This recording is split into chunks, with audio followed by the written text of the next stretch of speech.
नमो नमः। Online Sanskrit learning centre में आप लोगों का पुनः स्वागत है। आज का विषय चर्त्व संधि है।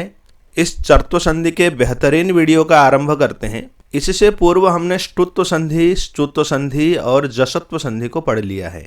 इनमें से जसत्व संधि में हमने झल प्रत्याहार को बदलकर जस प्रत्याहार किया था, यानी हमने वर्ग के चार चार अक्षर और श श श ह को बाद में स्वर अथवा व्यंजन कुछ भी आने पर झल को जस कर दिया था, यानी वर्ग का प्रत्येक अपने अपने वर्ग का तीसरा अक्षर कर दिया था। उस संधि को हमने जसत्व संधि भी कहा था।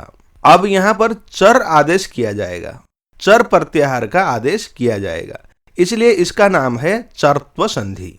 देखो, यदि झल प्रत्याहार यानी क ख ग घ च छ ज झ ट ठ ड ढ त थ द ध और श श स ह, इनके बाद खर यानी क ख च छ ट ठ त थ ये वर्ण आ जाए तो झल प्रत्याहार को बदलकर चर यानी क च ट त प और श श स इनको आदेश कर लेते हैं। इसके लिए एक सूत्र है खरिच। यह सूत्र कहता है झल प्रत्याहार के बाद खर प्रत्याहार आए तो झल को चर के रूप में बदल दो। यदि क वर्ग का क ख ग घ में से कोई भी वर्ण आए तो उसे हम बदलकर बनाएंगे क। उसी प्रकार च वर्ग का कोई भी वर्ण हो, उसके बाद खर प्रत्याहार का कोई भी वर्ण आए तो हम उसे बदलकर बनाएंगे च। इसी प्रकार अन्य भी बदलेंगे, आप यहाँ पर देख रहे हैं। चलिए हम इसके कुछ उदाहरण के द्वारा समझने का प्रयास करते हैं। जैसे भेद धन तुम, यहाँ भेद का अंतिम वर्ण है दकार।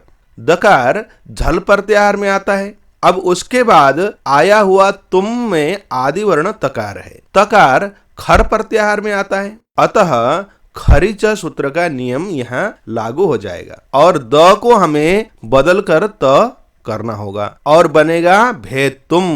देखो, यहाँ चार वर्ण तो 5 हैं और उनको जब भी बदले तो अपने ही वर्ग का पहला वर्ण करना होता है। जैसे हमने यहाँ पर द को त वर्ग का होने के कारण त में बदल दिया। अब रही बात श श और स की, तो इनकी गणना चर प्रत्याहार में भी समान की गई है। इनमें कुछ करने की आवश्यकता नहीं, यानी ये सूत्र अनुसार बदलने पर भी वैसे के वैसे रहेंगे।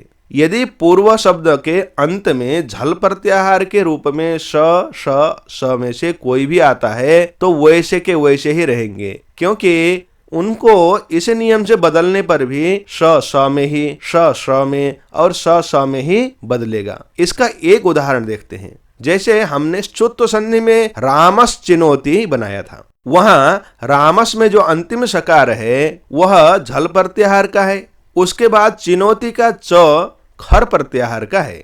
उसे खरिच सूत्र के आधार पर जब भी हम बदलेंगे तो स स ही बनेगा, क्योंकि चर में भी स है और झल में भी स है। ऐसे ही अन्य शकार और सकार में भी होता है। अब ह के बाद कभी भी खर रहता ही नहीं है, उसके लिए अलग नियम है। ह के बाद कोई भी खर वर्ण आए तो ह बदलकर ढ बन जाता है। इसको और विस्तृत तरीके से किसी अन्य वीडियो में हम बताएंगे। अब इसके कुछ अन्य उदाहरण हम देखते हैं। जैसे दिग्धन पालह, यहाँ जो अंतिम गकार है वह झल है और उसके बाद पकार आया हुआ है, वो पकार खर प्रत्याहार के अंतर्गत आता है। अतः हम नियम अनुसार यहाँ ग को अपने ही वर्ग का प्रथम वर्ण क कर देंगे तो बना दिक्पालः।